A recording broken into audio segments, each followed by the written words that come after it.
করে বলে পিকনিকে এসেছি নাকি? আর তোমার ওই গানা গরুগুলো ঘুরে বেড়াবে, ঘাস ছিড়বে, আর আমি সব করবো? ডাকতে পারছো না ওদেরকে তুমি?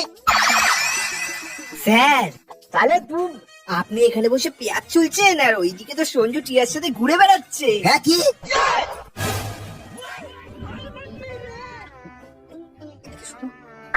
বলছি কি, তুমি এখানে পিকনিক করতে এসছো না পিএনপিসি করতে এসছো? তোমারও তো দেখার কি দরকার আছে?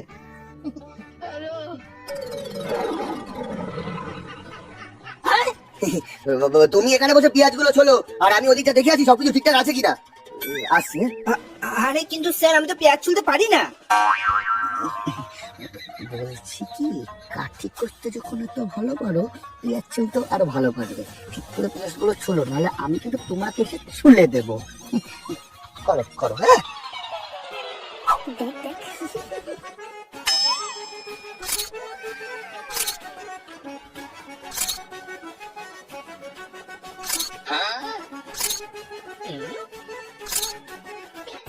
এ টিয়া, এক জায়গায় দাঁড়িয়ে তুই কত ছবি তুলবি?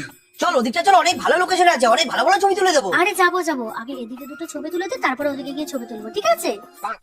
তুই আমাকে একদিনে এই চিনলি, তোকে আমি দুটো কেন 200 খানা ছবি তুলে দেবো। নে নে নে। তুই কত সুইট রে। চলো ভাই। ले फिर आ गए।